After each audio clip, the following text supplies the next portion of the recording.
Pues vamos a empezar con una oración. Señor, muchas gracias por este día. Muchas gracias porque nos permites reunirnos en tu nombre, Señor, porque a pesar de la distancia estamos unidos y tú eres la razón de esa unión, Señor. Agradecemos porque todavía tenemos la libertad de poder hablar de ti, Señor, poder escuchar de ti sin persecución alguna, Padre Santo. Te agradecemos porque a pesar de que son tiempos complicados, Señor, podemos reunirnos en tu nombre, Padre Santo. Yo te quiero pedir esta noche, Señor, que bendigas a todos los que estamos aquí reunidos, Señor, que nos permitas escuchar tu palabra, que aprendamos un poco, Señor, y que podamos replicarlo, Señor. También te quiero pedir por la tía Gigi, Señor, que mañana en su cita le den las noticias, Señor, que necesita escuchar para poder atenderse su rodilla, que seas tú el que ponga al doctor o a los médicos que ella necesita, Señor, que en todo momento ella pueda sentir que estás con ella, Señor. Te queremos pedir, Señor, por los problemas de M. No sabemos cuáles son, Padre, pero tú sí lo sabes. Te queremos pedir que intercedas, que le des la sabiduría, que le des la paciencia, Señor, para poder resolverlos y que no los vea como problemas, Señor, sino que los vea como tiempo de prueba, Padre Santo. Te lo pedimos en el nombre de tu precioso Hijo Jesús. Amén. Oigan, pues vamos a tocar un tema que realmente es muy padre. Más bien, es un tema que ahorita, hoy, hace 20 minutos, me estuvo confrontando este tema. Realmente sí me hizo pensar y reflexionar muchas cosas. Como recordarán, pues hemos estado estudiando en estos últimos días el Evangelio de Lucas. Y este Evangelio, bueno, pues a pesar, es muy largo y hemos estado haciendo muchas pausas. Y esta no va a ser la excepción. Vamos a hacer una pequeña pausa con el Evangelio de Lucas. Pero vamos a tocar un tema que yo considero que es muy importante. Como recordarán, el domingo pasado, aquí en México y en varios países del mundo, se celebró el Día del Padre. Este domingo tuvimos una prédica que fue sui generis, es una prédica fuera de lo común, y quizás fue una plática que nos dieron muy emotiva, porque fue un testimonio real. Quiero rescatar muchos temas que yo creo que son importantes, muchos puntos en específico que son importantes. A manera de preámbulo de esta clase del día de hoy, pues me gustaría retomar ciertos aspectos sobre la importancia de la paternidad. Déjenme decirles que no vamos a hablar de cualquier paternidad. Vamos a hablar de una paternidad que está sustentada o que está fundamentada en lo que Dios espera de nosotros. El domingo pasado nos hablaban de cuando tenemos un padre creyente, cuando tenemos un padre que cree en Dios, cuando tenemos un padre que realmente intenta seguir los pasos de Dios. No solo hablamos de esta figura proveedora, ¿no? De esta figura que provee físicamente a su familia, sino también de esta familia de este proveedor o de esta persona que también atiende las necesidades espirituales de su gente. Perdón, estamos hablando de un papá que dirige a su familia con fe, que, que es capaz de orar con sus hijos, que habla de Dios en todo momento y que permite que Él lo guíe, ¿no? Y no nada más lo guía a Él, sino que guía a su familia, que guía a su hogar. ¿Para qué? Pues para poder andar en estos caminos del Señor. Nuestros hijos, yo creo que en este momento necesitan ver a un padre como un modelo de humildad, como un modelo de perdón, como un modelo de servicio y sobre todo un modelo de amor para los hijos. Miren, nos decían el domingo algo muy padre, ¿no? Palabras más, palabras menos, que un padre que cree en Jesús realmente se esfuerza por reflejar lo que Dios hace en su vida, reflejar esto en su trato familiar. Y de cierta forma, por así decirlo, esta fe que uno le muestra a los hijos se hereda, no como una característica genética, ¿no? Sino que se hereda en el sentido de que cuando el padre es creyente, cuando tienes un padre creyente, dejas una huella de fe en tu familia, dejas una huella de fe en las generaciones que vienen. Realmente cuando como papá nosotros seguimos a Jesús, involuntariamente o indirectamente le estamos enseñando a nuestros hijos a que tengan una vida con propósito, que tengan una vida con fe. Y eso es algo bien importante de recordar, porque eso que nosotros estamos demostrándole a nuestros hijos como padres, esta imagen que estamos generando, siembra en el corazón de ellos. Y esto que nosotros sembramos realmente tiene un impacto que es para toda la vida. Y déjenme decirles algo, ser papá o ser mamá, la paternidad o la maternidad, de verdad no es fácil. No es nada fácil. Quien diga lo contrario, quien diga, ah, no, sí, ser papá es muy fácil, híjole, déjenme decirles que algo no está haciendo bien. Algo está obviando o algo está dejando de atender, porque realmente ser papá no es fácil. Digo, aquí en este grupo hay varias mamás, hay un papá aparte de mí, y les voy a preguntar, ¿ustedes creen que es fácil ser papá o ser mamá? Y me van a decir, obvio que no, pero como padres, nuestra fe no solo va a transformar la vida de nosotros, sino que también nuestra fe está llamada a impactar a la vida de nuestra pareja, a la vida de nuestros hijos y a la vida de estas generaciones futuras. Ustedes no lo saben, pero su fe, la fe que están viviendo ahorita, va a trascender en las generaciones. Y quizás no, y quizás a veces no, ni siquiera con los hijos, puede ser con los nietos, puede ser más adelante. Muchas veces tenemos esta idea de que ser padre o ser madre es sinónimo de buscar ser un ejemplo perfecto. Pero realmente no lo es. O sea, no hay forma de que nosotros podamos ser una imagen de padre o madre perfectos. ¿Por qué? Porque también cometemos muchos errores. Pero déjenme decirles algo. Si nosotros de verdad caminamos con Dios, reconocemos nuestros errores, sabemos pedir perdón y realmente nos esforzamos cada día, estamos dándoles a nuestros hijos o a estas generaciones futuras un verdadero mensaje de cómo es el amor de Dios. Y hay algo que es bien, bien cierto. Cuando nosotros leemos la Biblia, este libro nos va a ofrecer muchísimas, muchísimas enseñanzas muy profundas o muy prácticas sobre cómo es la paternidad o la maternidad y cómo ser un buen padre. Este libro nos va a mostrar que a pesar de que fue hecho hace muchísimos años, que fue escrito hace mucho tiempo, las enseñanzas que están allí siguen estando vigentes. Y eso es algo que siempre hemos platicado en este grupo. La palabra de Dios es trascendente. Pero no importa cuándo la leas, no importa en qué año, en qué siglo estés, la palabra de Dios sigue aplicando para las mismas problemáticas y te sigue ofreciendo las mismas soluciones. Y miren, aunque no siempre se refiera directamente a este rol de papá o de papá moderno, ¿no? La Biblia siempre nos va a establecer principios claros, la Biblia siempre nos va a dar principios claros de liderazgo, de enseñanza, de amor, de guía, de comprensión. Nos va a enseñar muchísimas cosas que como papás nosotros debemos de saber cuando querramos aplicar esta educación con nuestros hijos. Miren, en pocas palabras, la paternidad no se trata de estar ahí. La paternidad se trata de verdad enseñar a amar, de verdad enseñar a los hijos, de verdad darles una guía. Esta imagen de proveedor que muchas veces se genera es del papá que se va a trabajar y trae el dinero a casa, pero nada más, no transmite más mensajes, ¿no? Entonces,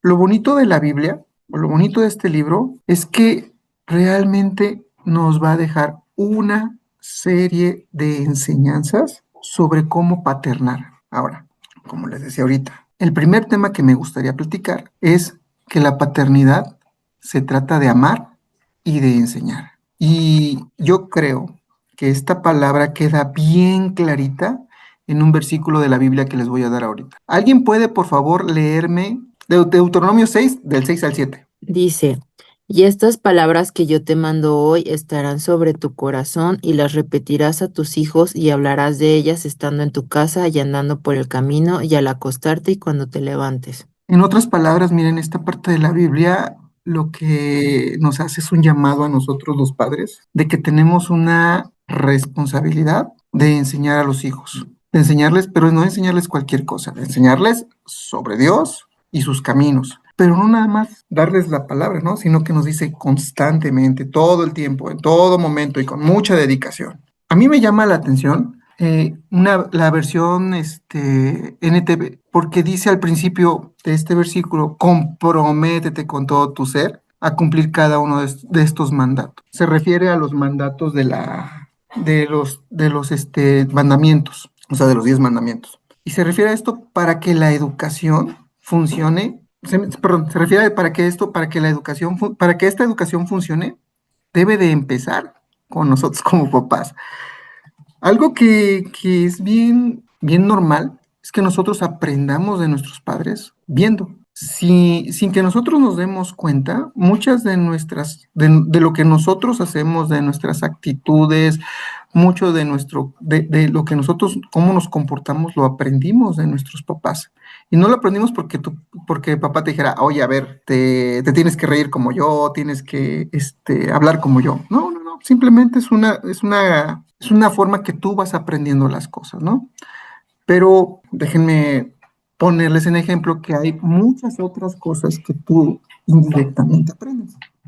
Cuando, cuando yo era pequeño, les voy a hablar de mi caso personal. Cuando yo era pequeño, yo realmente nunca, en mi casa nunca tuve un ejemplo de cómo estudiar la palabra. Es más, yo les puedo apostar que en mi casa ni siquiera me enseñaron cómo buscar a Dios, ¿no? O sea, sabía que tenía que ir a la iglesia, sabía que era algo tradicional ir todos los domingos a la misa, prepararte para la primera comunión, pero realmente en mi casa no había un estudio, no había una forma, ¿no? De cómo aprender a hablar con Dios, de cómo seguirlo, de cómo escucharlo. Y sin embargo, mi mamá siempre fue muy insistente en hacer las cosas bien, ¿no? ¿Cómo explicar, cómo decirlo? En no caer en no violar estos 10 mandamientos, ¿no? De no robar, no matar, no mentir, honrar a tus papás. O sea, esta educación, aunque no era enfocada bíblicamente, sí era enfocada prácticamente. O sea, sí era de, oye, no digas mentiras. Oye, pues, respeta a tus papás, respeta a los mayores, ¿no?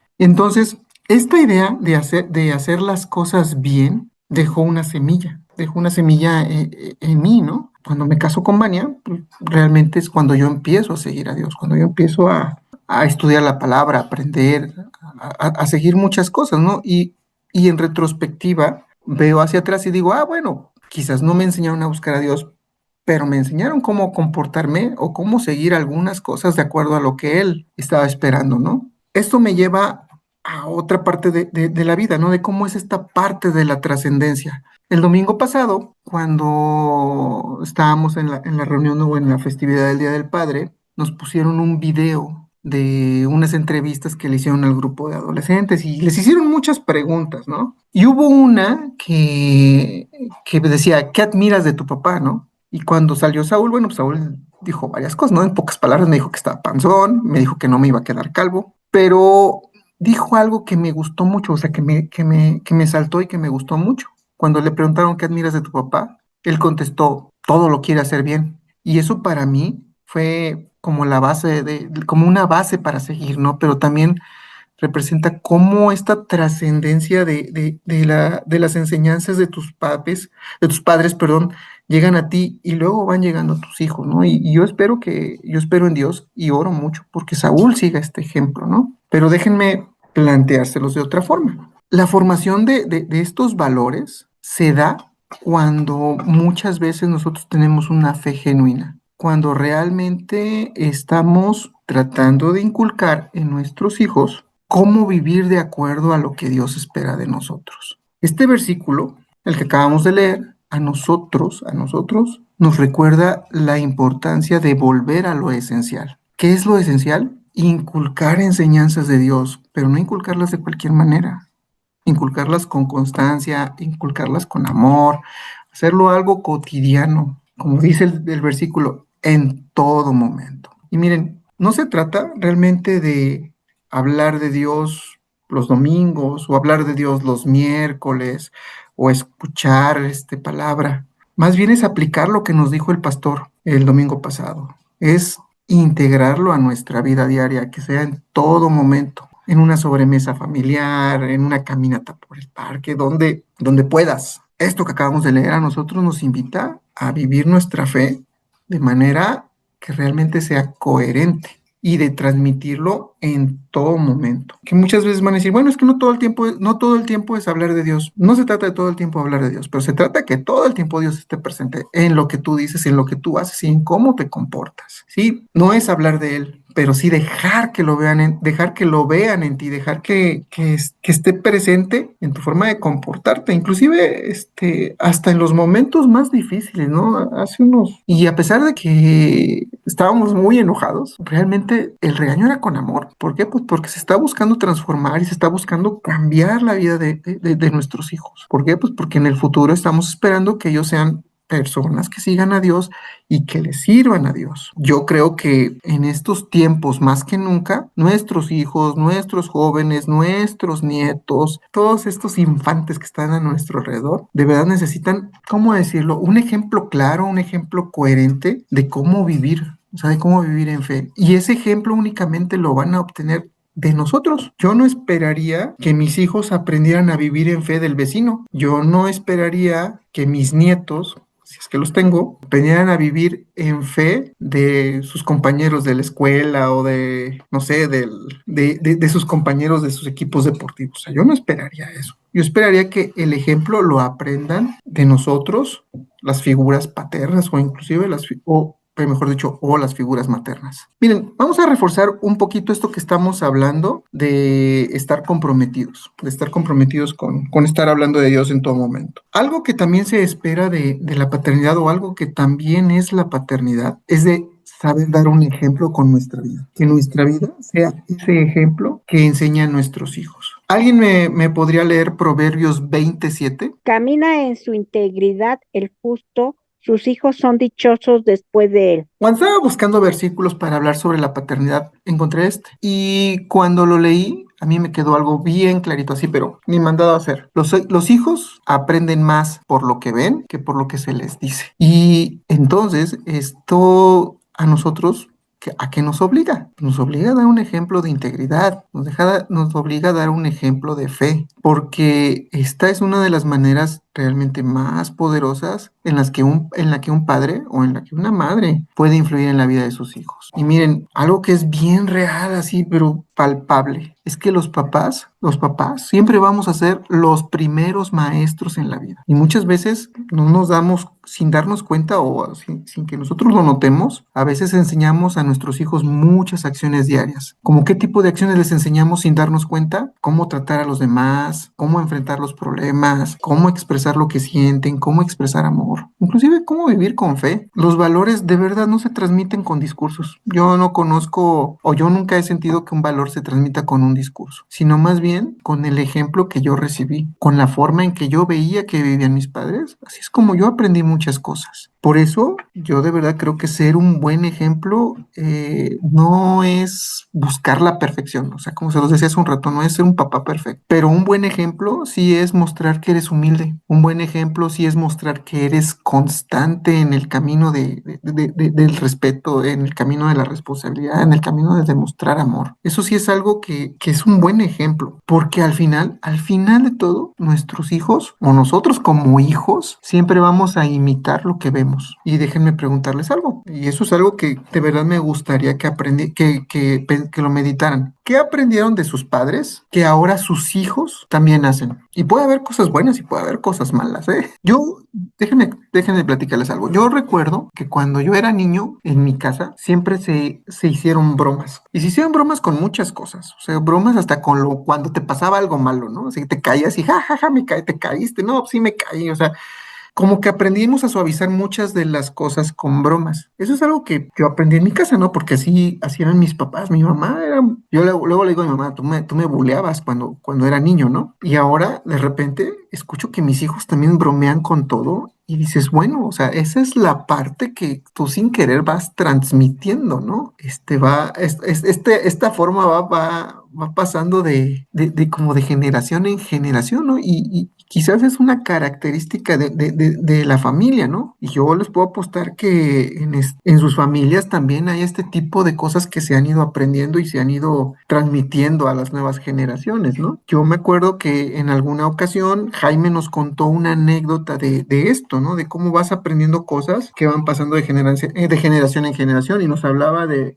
una historia de una chava recién casada que le preparó una pierna horneada al esposo, pero la preparó partida por mitad. Y entonces cuando él le preguntó, oye, ¿por qué la pierna está partida por mitad? Y ella dijo, no sé, así se lo aprendí de mi mamá. Y entonces va y le pregunta a la suegra, oiga, suegra, ¿por qué la pierna al horno la parten por mitad? ¿Por qué no la hacen entera? Y la suegra le contestó, no, pues no sé, así lo aprendí de mi mamá. Y cuando coinciden con la abuela, le preguntan, oiga, abuela, ¿por qué la pierna al horno la parten por mitad? ¿Por qué no la hacen entera? Y entonces ya la abuela le dice, no, pues es que cuando yo era niña, yo aprendí de mi mamá y mi mamá la partía por mitad porque el horno que teníamos era demasiado pequeño y no cabía la pierna completa, entonces la teníamos que hornear por partes. Y se dan cuenta cómo partir la pierna por mitad fue pasando de generación en generación. Muchas veces así son las cosas que aprendemos de nosotros, es el ejemplo que damos nosotros, ¿no? Y estamos hablando de cosas que son como muy de familia, ¿no? Bromas, cómo cocinar la pierna, pero ¿qué le vas a transmitir a tus hijos? ¿No sería padre que ellos aprendieran a leer la Biblia? ¿No sería padre que ellos también aprendieran a preparar un estudio? ¿No sería padre que ellos también aprendieran a confiar en Dios? Que aprendieran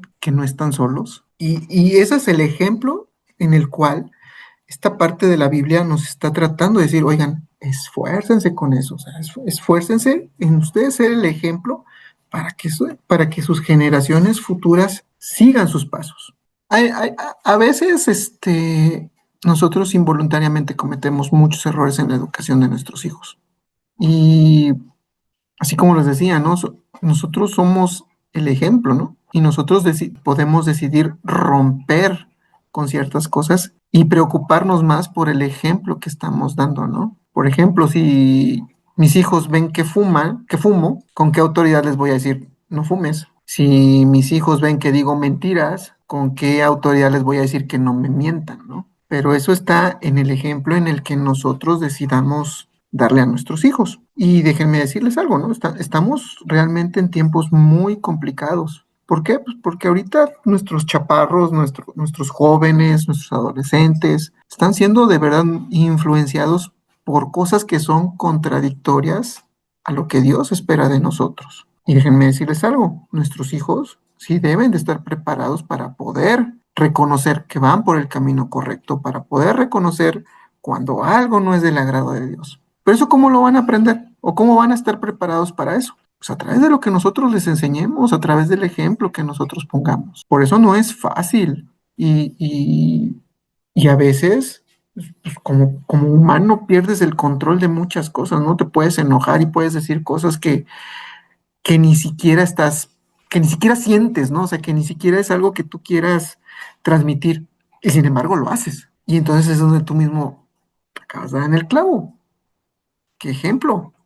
Que tengo que cambiar en mí para poder ser ese ejemplo que mi hijo necesita. Y aún así, a veces, siendo el ejemplo, tampoco garantiza que tus hijos aprendan todo lo que tú haces. Y entonces les va a tocar aprender por sus propios medios.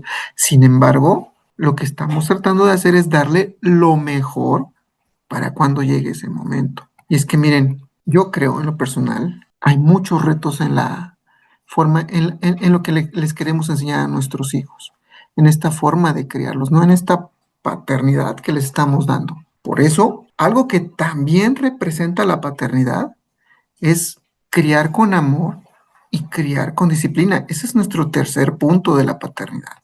Criar con amor y criar con disciplina. O alguien me puede leer, mejor dicho, lo que dice Efesios 6:4. Padres, no exasperéis a vuestros hijos, sino formadlos más bien mediante la instrucción y la corrección según el Señor. ¿Me puedes repetir las dos últimas palabras? Padres, no exasperéis a vuestros hijos, sino formadlos más bien mediante la instrucción y la corrección según el Señor. Instrucción y corrección. Algunas otras versiones dicen disciplina e instrucción en el Señor. A mí me encanta este versículo. Cuando lo vi dije, órale, qué padre está. ¿Sabes por qué? Porque este versículo realmente nos dice o nos habla sobre que debe haber un equilibrio entre la disciplina y el amor, porque sí se puede disciplinar con amor. Fíjense que yo conozco muchas personas que fueron educadas con un exceso de disciplina y sin amor, y que en este momento son personas que difícilmente le pueden decir a sus hijos, oye, te amo, o difícilmente pueden agarrar a sus hijos y decirles, a ver, te voy a enseñar con otra cosa que no sea cinturonazos. Y digo, a mí en lo personal, me ha pasado de que te voy a dar tu cinturonazo. Y de repente digo, bueno, a ver, ¿y dónde está el amor, no? Entonces es donde digo, ay, ya, me tengo que controlar en eso, tengo que aprender a trabajar con eso, tengo que aprender a aplicar disciplina, pero disciplina con amor. Si leemos Efesios 6, hasta el 4, toda la enseñanza que nos da aquí es muy fructífera. Y mira lo que dice: hijos, obedeced en el Señor a vuestros padres, porque esto es justo. Honra a tu padre y a tu madre, que es el primer mandamiento con promesa, para que te vaya bien y seas de larga vida sobre la tierra. Y lo leímos: y vosotros, padres, no provoquéis a ira a vuestros hijos, sino criadlos en disciplina y amonestación del Señor. O sea, es toda una enseñanza de aquí al 4 para los papás. Esta parte de la Biblia nos habla de enseñar, pero también nos habla de la disciplina, de disciplinar, ¿no? Lamentablemente, muchas personas tienen un concepto raro de lo que es la disciplina, ¿no? La disciplina es la constancia en algo. Ser disciplinado significa ser constante, constante, constante, constante, constante, hasta que quede bien asimilado. Lamentablemente hay personas que tienen el concepto que la disciplina es el barazo, que la disciplina es el chanclazo, que la disciplina es ejercer algún tipo ¿cómo decirlo? De Violencia. violencia, de violencia física, ¿no?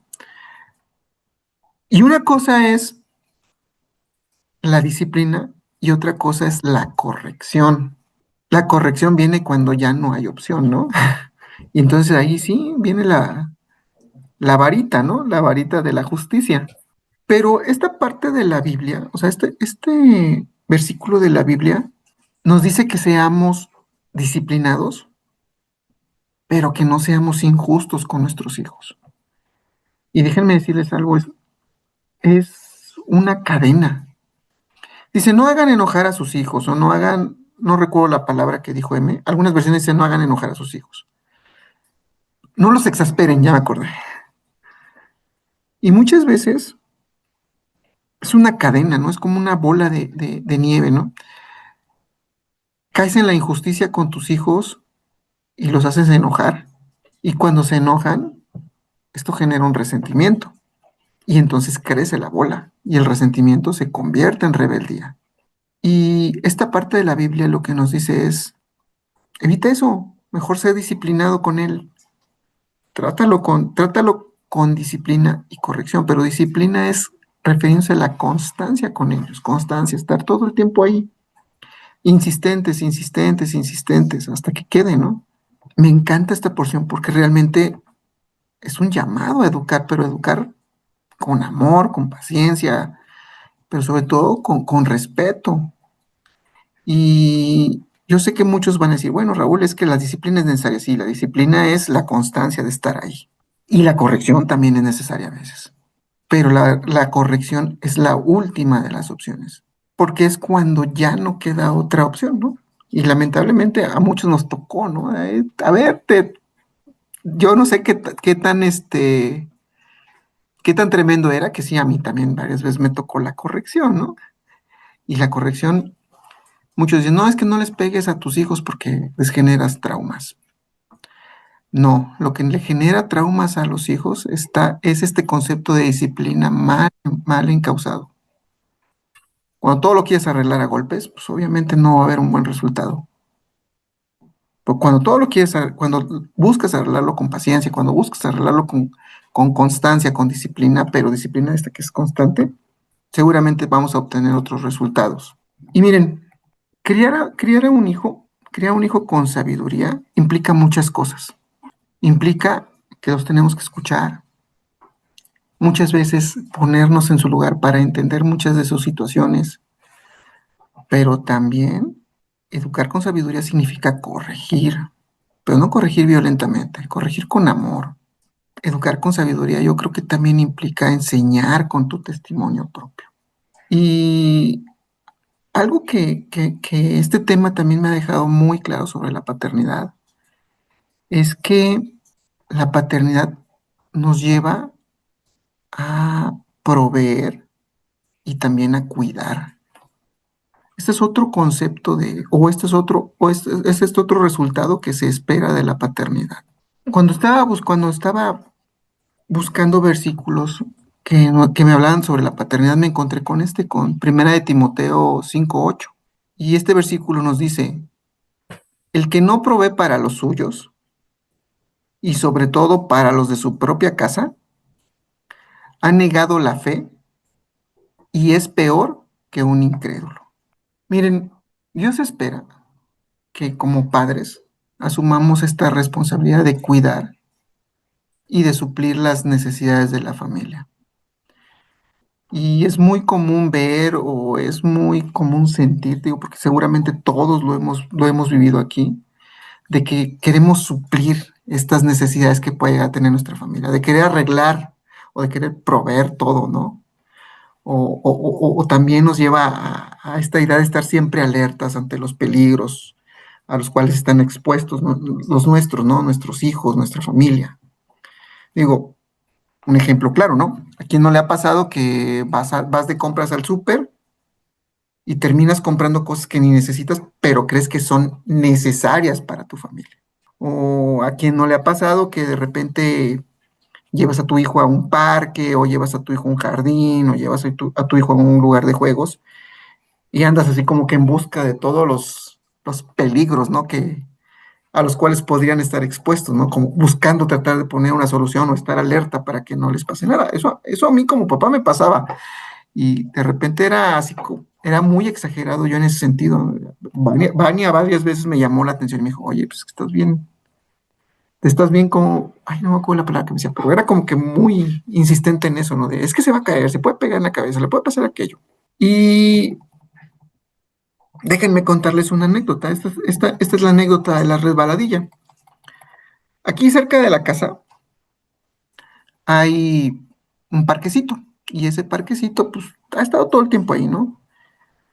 Un día cuando Dani tenía como, ¿qué será? 3 años, 2, 3 años, la llevamos al parque junto con Saúl y anduvieron juegue y juegue. Y en ese parque hay una resbaladilla que yo creo que fácilmente tiene como 2 metros o 3 quizás, no, como 2 metros yo creo. Y llega Dania y de repente, pum, pum, pum, se empieza a subir a las escaleras de la resbaladilla. Y yo me arranco a correr. Y mi primera reacción es bajarla de la escalera. Pues, ¿por qué? Pues porque se iba a caer. Y entonces me di cuenta que el que realmente tenía miedo era yo. Y de verdad fue un llamado de Dios porque fue de, a ver, espérate, ¿qué estás haciendo? Y yo lo entendí que Dios me está diciendo en ese momento, a ver, el que tiene miedo eres tú. Tu hija no tiene miedo. No le transmitas tus miedos a tu hija. Mejor acompáñala para que lo haga bien. Y lo que tuve que hacer fue subirme con ella a la resbaladilla, asegurarme que nada más llegara y se aventara, ¿no? Del otro lado estaba mi esposa esperando. Entonces, el punto es que a veces, cuando nosotros estamos tratando de proteger en exceso a nuestra familia, a nosotros nos ciega como padres esta actitud. ¿Por qué? Porque les estamos negando a ellos la posibilidad de que tengan su propia fe, de que crean en algo. Y es que así es nuestra naturaleza protectora, pero este llamado no es, o sea, esta porción de la Biblia yo lo veo como un llamado y no es solo para atender las necesidades físicas o atender los cuidados físicos. Esta porción de la Biblia nos llama a algo más y me lleva a hacer una pregunta, ¿no? ¿Y qué pasa cuando no proveemos de este sustento o de este cuidado espiritual? ¿Qué pasa cuando nosotros estamos tan enfrascados en quererlo, en quererles darles todo, en querer cuidarlos de todo, que les estamos negando la posibilidad de ver la mano de Dios. Porque esto pasa. ¿Cómo le dejamos, le permitimos a nuestros hijos que vean que Dios los cuida si tú todo el tiempo estás sobrecuidándolos? ¿Cómo les, cómo les permitimos a nuestros hijos ver la maravilla de Dios, que nunca les va a faltar el sustento si tú todo el tiempo vas al súper y les estás comprando la tonelada de comida, ¿no? Entonces, esta parte es como un llamado a decirles, oye, déjalo vivir, déjalo ver mis obras, déjalo a sentir lo que hago por él. Y esa es una parte muy complicada, porque no todos podemos soltar, no todos podemos dejar esta parte de esta paternidad aferrada o maternidad aferrada y dejarlos a ellos ver lo que Dios tiene para ellos. ¿Por qué? Porque tú como papá estás buscando suplir esta necesidad. Y yo creo que esta parte es con la que muchos papás chocamos, ¿no? O sea, y de repente nuestras acciones no dejan a nuestros hijos ver. Proveer física, económica, inclusive no sé, bueno, esas dos. Yo creo que es fácil como papá, ¿no? O sea, esa parte sí, pues yo trabajo para ustedes, ahí está el dinero, ¿no? Yo les compro lo que ustedes quieran. Ándale. Esa es la parte fácil. La parte realmente difícil es proveer todo lo demás. Darles esta seguridad espiritual, proveerlos de conocimientos, proveerlos de las experiencias que uno tiene. Eso es lo realmente complicado. ¿Por qué?